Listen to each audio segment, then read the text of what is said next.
Tusen tak. I don't know if I got that quite right, but 1,000 thank yous to everyone and to Ellen particularly. I feel very honoured to be here and to have the opportunity to share just a small postage-sized stamp of some aspects of my work today.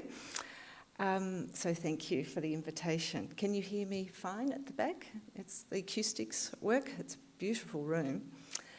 So my presentation is about productive contradictions between play and learning, and I'm going to talk a little bit about it from more of a pedagogical perspective as opposed to perhaps the children's perspective, although of course you can't separate those two.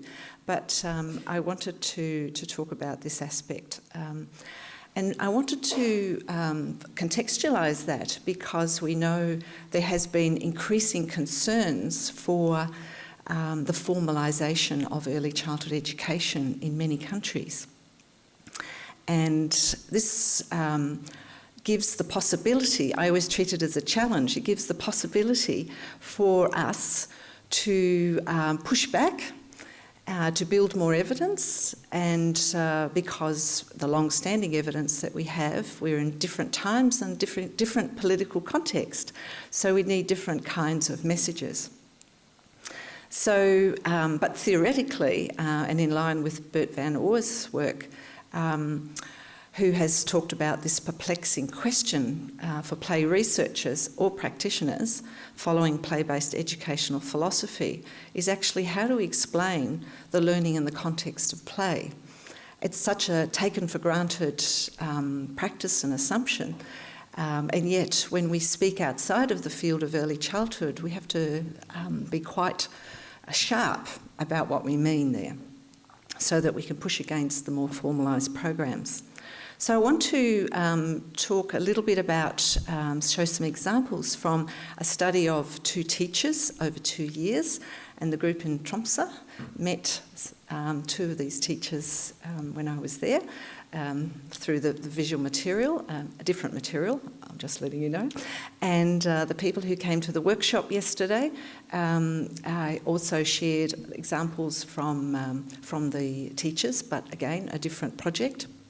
So this hopefully will be of interest to you. It's a building on some of those ideas. And particularly because it's in the context, I've been very inspired by Gunilla Lindqvist's work from Sweden and have found that that's been incredibly helpful to thinking about the context in which I'm in Australia, where the push for more academic curriculum in early childhood has been more and more realised in the area of STEM.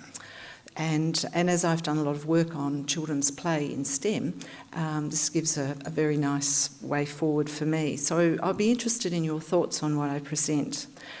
But to take up the challenge, of course, to explore this area of what I've called a conceptual play worlds for STEM, so it could be any concepts that we'd be looking at in relation to play worlds. Of course, I need to share with you my theoretical foundations, and then I'll discuss how these have been deployed on the research that I'm sharing. So there's 4 things that are theoretical concepts that many of you may well be familiar with, but to just quickly go through those so that we are all together in the same collective situation of theory.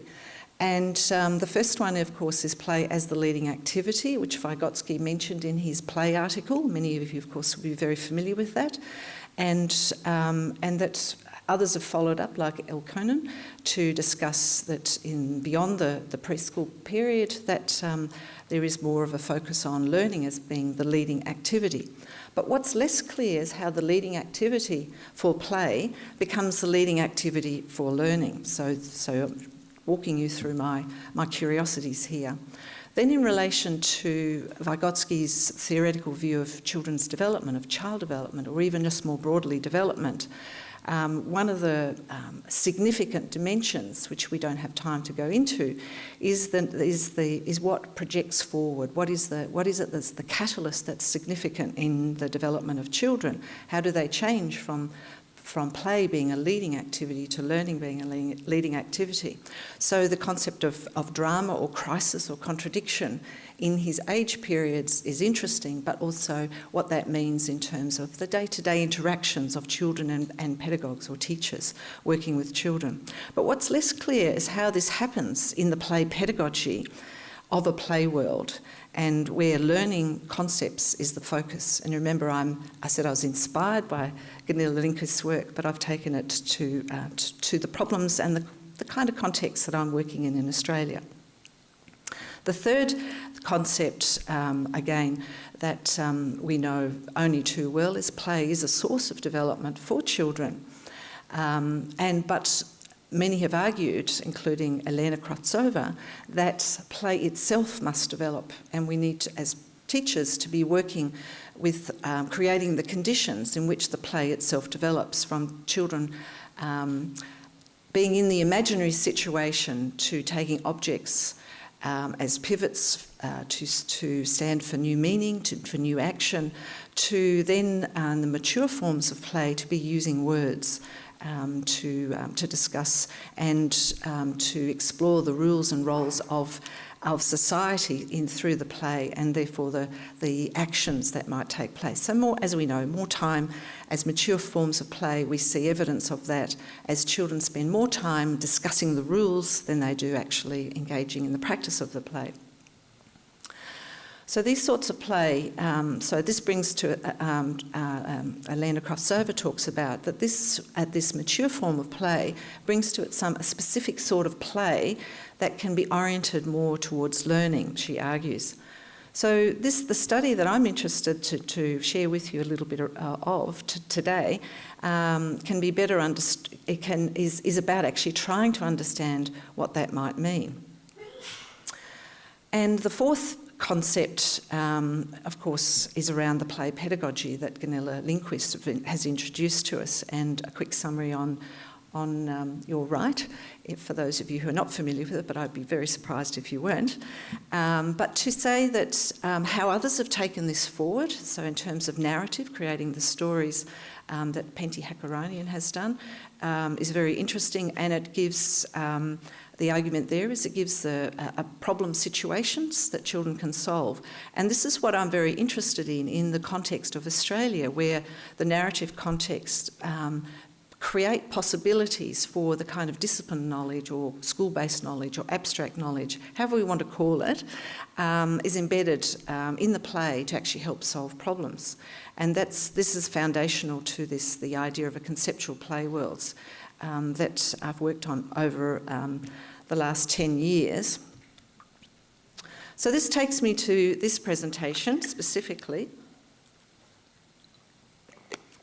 and that is in relation to bringing these concepts, these theoretical concepts together to frame the research.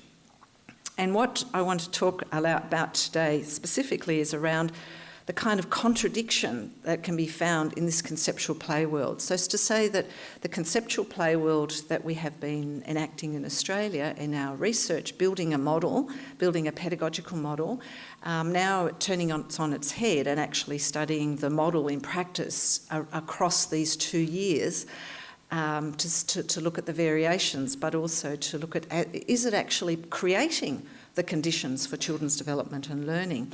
And is the play, how is the play and the leading activity of play perhaps morphing, changing in relation to learning as the leading activity? So that's the central question.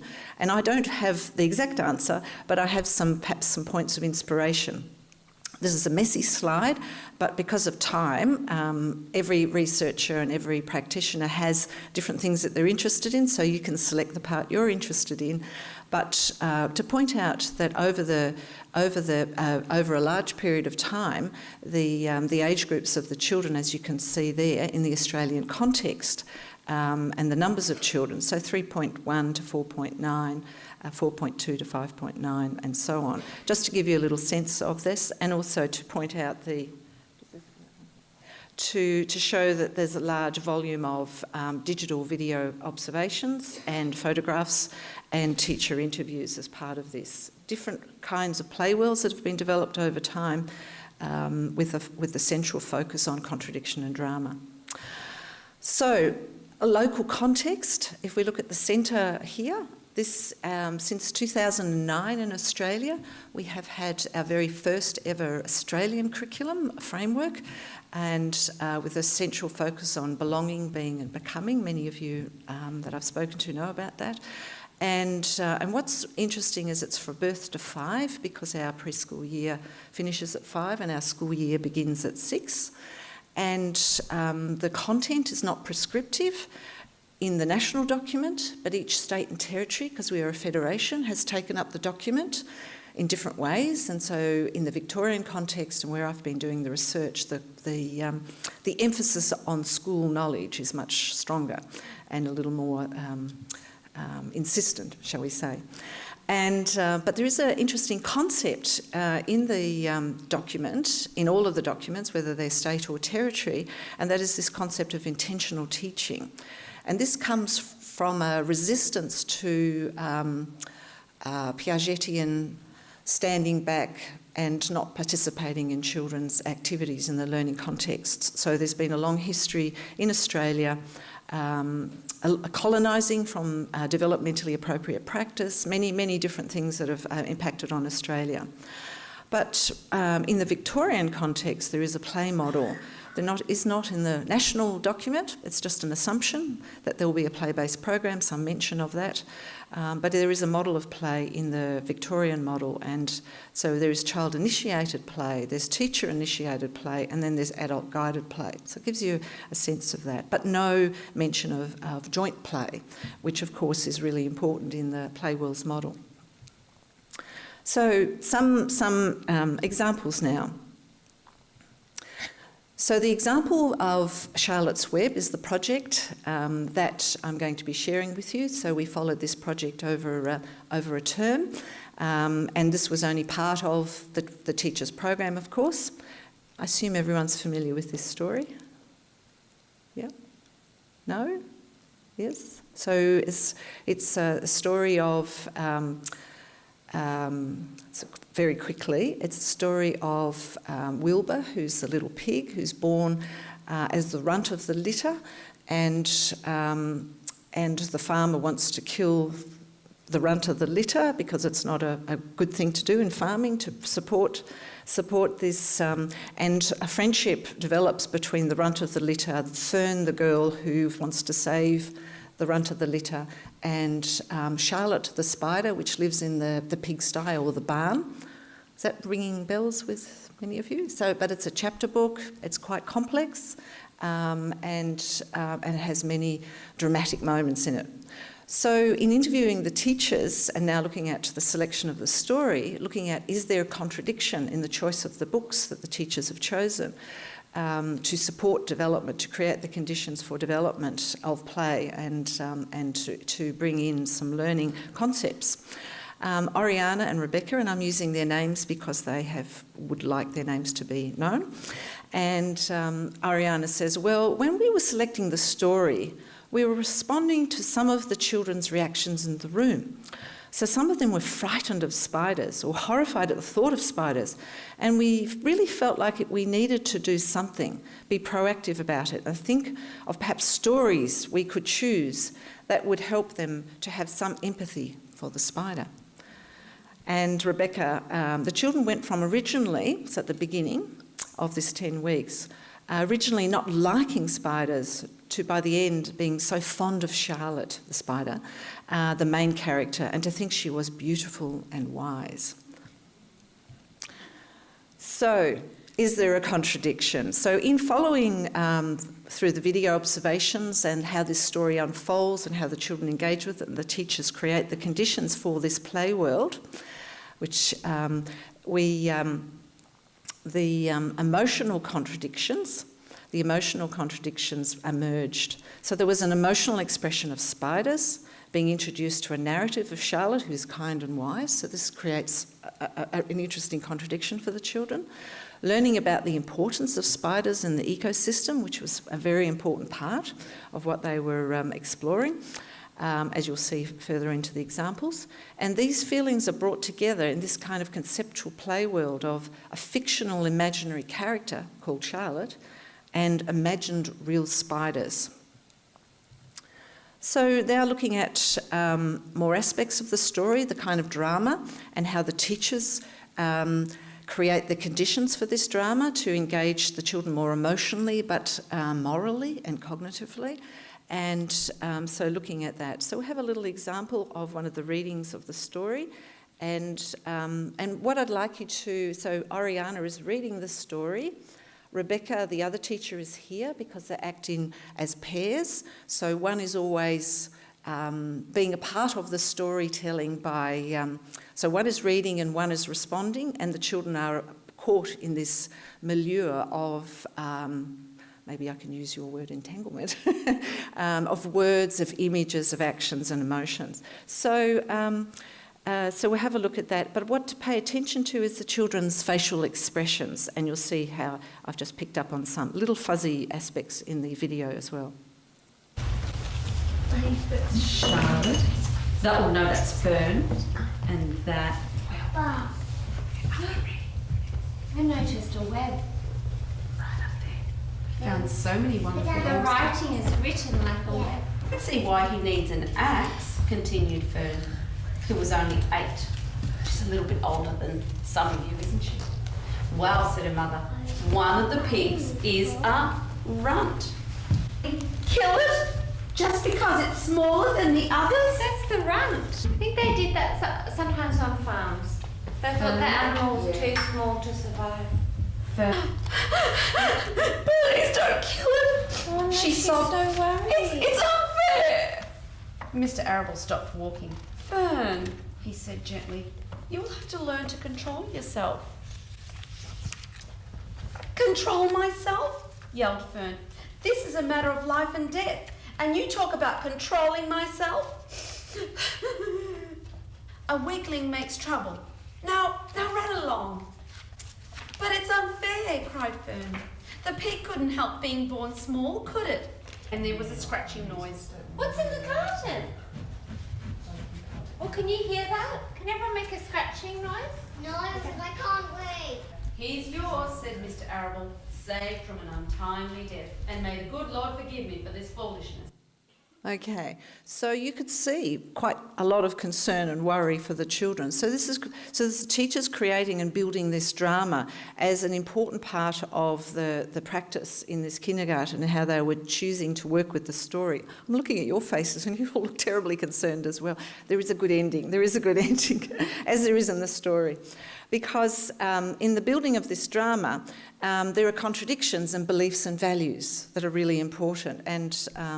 And I think that's what Ellen was talking about in her presentation as well, about and Ingrid in terms of, and again I'm guessing because I don't understand Norwegian, but in terms of beliefs and values, and so farm life of culling the runt of the litter, really a very significant concept. If you're living in the country, it's a very important practice, still is today in Australia, being largely mining and farming communities.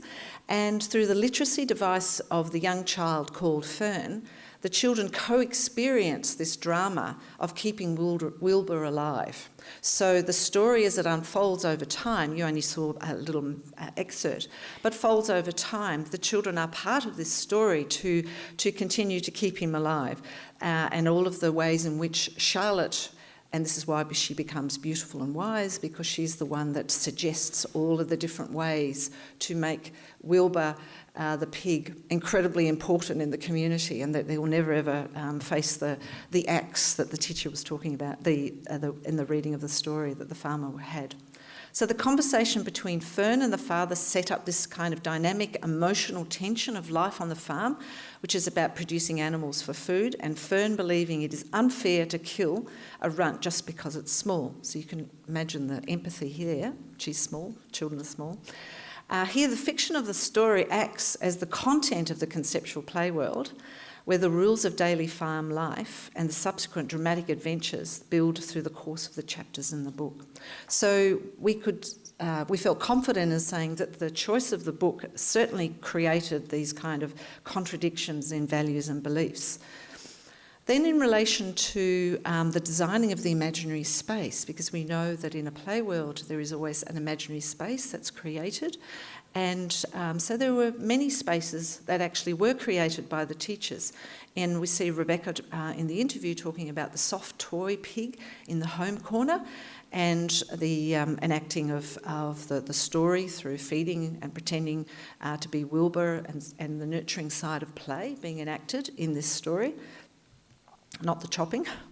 And also the designing of spaces in terms of the play that the teachers enact, taking a role, because we know it's important in a play world for the teachers to take on a play role as well. So they're not just observers of the play, they're not analysts of the play per se, they're not above the play, they're actually part of the play with the children. And so the teachers designing a space in which the adult and the children can enter into the imaginary situations in character, and that this was done through the outdoor area changing into a different context of the physical space, becoming this imaginary farm, the Zuckerman's farm. So that was the name of the farm, farmers and the farm. And so we'll have a look at just two short excerpts of this. So the first one is, they're both related, so I've just chopped them. So the first one is the teacher welcoming the children in, saying to the other teacher, "Ariana, I'm in the pigsty," which then created the space in which the children then gathered round. And so she was creating the imaginary play world for the children in the Zuckerman's farm. Oops. Oh, what does that mean? Something's... Okay. Oh, let's have a look. Okay, so what she says, I think the clip is missing. What she says is that she goes into this little space that you can see in the corner here, which is under a tree in the outdoor area, and she says to the children, "Ariana, I'm in the pigsty. Oh, it smells in here." And then there's a conversation with the children. One child says, I'm going to be Charlotte the spider. And then hopefully this one is continued.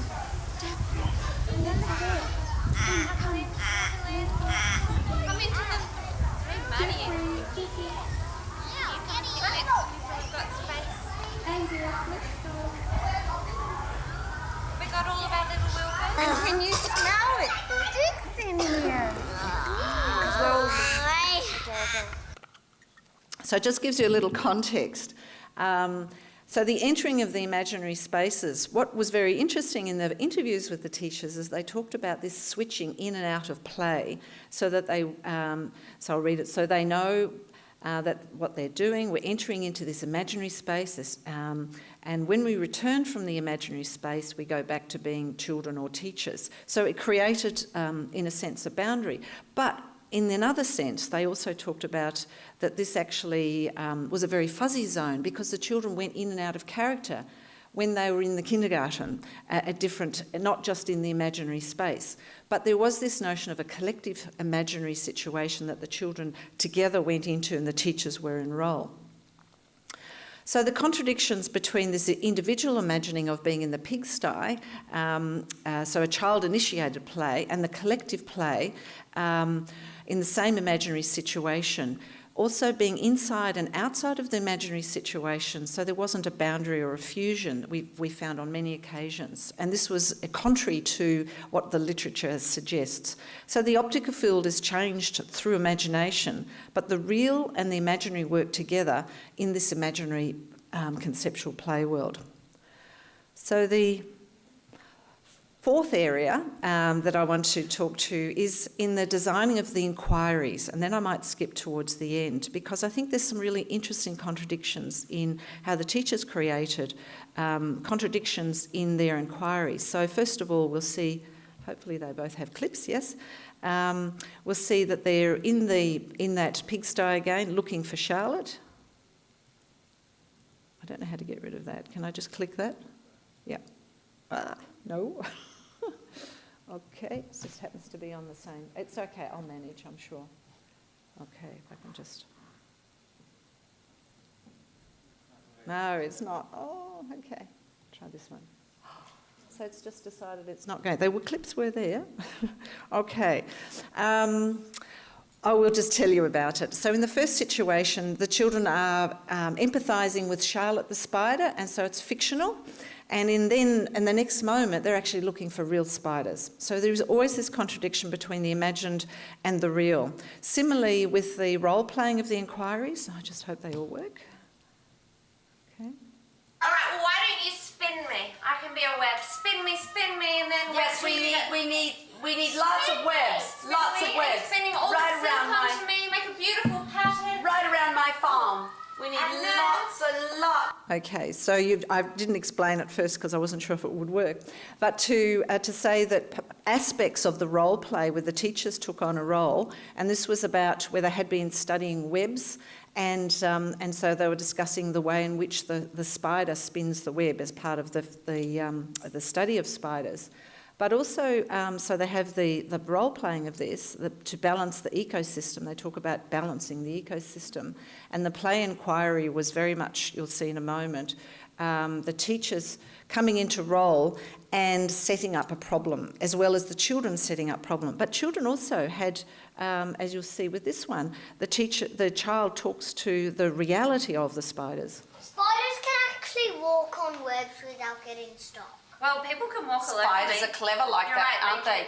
So the children are in this context of role playing, but in the context of that, they're of course giving the facts that they're acquiring and developing. And in many of the examples, the teachers talked about how it was important for them to be clear about the concepts that they were working with, but at the same time to be very receptive to how the children were interpreting this, and that this was important for the play. And it's important to think about the fact that it's not scripted. It's something that, because we are so well informed as teachers and with children, together with the children, regarding the concept, we don't have to worry so much about, word for word what we're going to or how we're going to present it. But as long as we are clear about those concepts and we know the children have got a strong knowledge base, then the play just happens, in such a powerful way. Okay, so I'm going to just sum this part up and then pull it together. So there is this reciprocity that was occurring rather than a contradiction between the fact and the fiction. And there was a considering how the fiction supported the imagination of science concepts, i.e. the spiders in the ecosystem, but also considering how the concepts best support the building of the problem scenario in the conceptual play world of the children. So importantly here, the concepts acted in the service of the children's play. So the play deepened, and the role-playing of the concept deepened their understandings as well as the imaginary situations that they were developing. So that's the entering and the exiting of the play worlds, and that's the changing of roles as you enter. I'll just go back. As you enter into Mr. Zuckerman's farm and go through the gate, that these imaginary spaces also signal when you go in role this tension between the real role of the teacher as well as the teacher being in role as a play partner, and the same with the children being a play partner at the same time as being a real child. So this was always in play, and Kraftsova and Kraftsov talk about this as an opportunity to change the different roles during play process helps a player to consider different situations from different positions. So the perspective building is quite significant here. And I'm nearly out of time, aren't I? Yeah. It's okay? Yeah. So can I just show you some clips of the drama that the teachers created?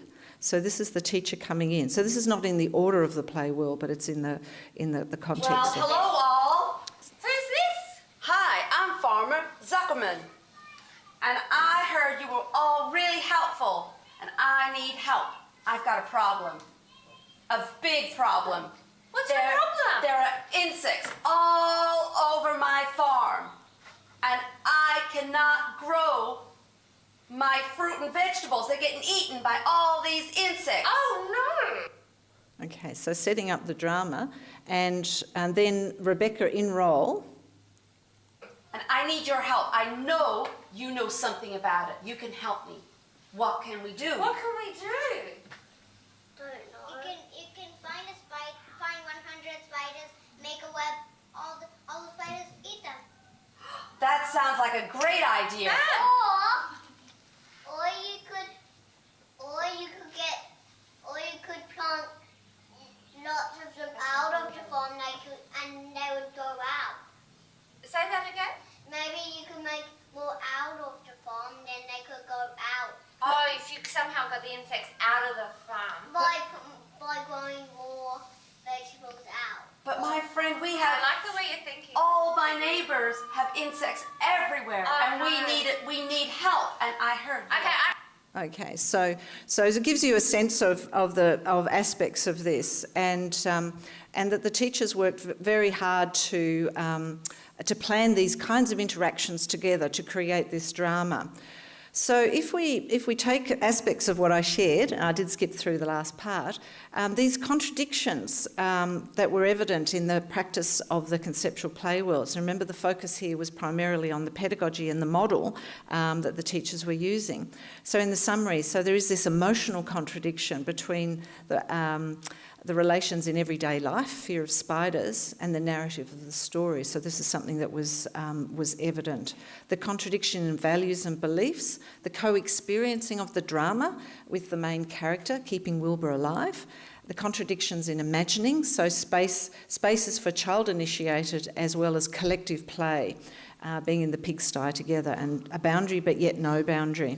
The reciprocity between the fact and the fiction, where imagination in science supports the play, and the play supports the imagination of the science concepts. Because if you were to be sitting with me looking at all of this material, there were so many opportunities in which the children were reintroducing into the play aspects of the science, and that created more and more drama. And so it matured the play, but also at the same time it was always very emotionally charged. And then the contradiction between the real relations and the play relations of the teachers and the children, so giving different perspectives to that situation. So if we say, well, what does this then mean in terms of theory? So we can start to discard this binary between play and learning and actually look at development in play worlds as really a dialectical synthesis of these contradictions, that these are always in motion. It's not just play, it's just not learning. These things are always in motion. The contradiction as a form of drama for children appeared to be positively contributing to their development. And in terms of practice, knowing that this model of conceptual play worlds for us in Australia promotes these contradictions and dramas, fitting within our theoretical understandings of development, suggests that this model of practice could be useful for us in Australia as intentional teaching of science concepts or other concepts. And then going forward, the funds that Ellen mentioned from the Australian Research Council, I have 3 pillars of research where we're going to we have put this Charlotte's Web onto an app as professional development for the planning of the story and as an example, and we also have as part of that a tool for research that teachers will use to try and capture the imagination in play moments and the imagination in conceptual learning moments as a form of stimulated recall that we as researchers will be talking to them about. So that's just one pillar. And going forward, I think this is a wonderful opportunity for the work that we're doing and the work that the KINDknow Centre is doing for sharing and collaborating, and with exchanges of staff and PhD students and many events that are planned in both our countries, and as well as international forums that we have underway.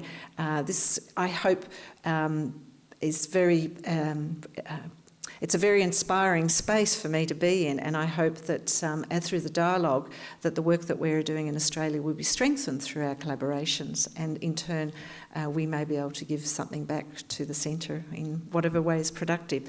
So that's for the way of the future, and we're looking forward to this continued collaboration. Thanks, and thank you, Ellen.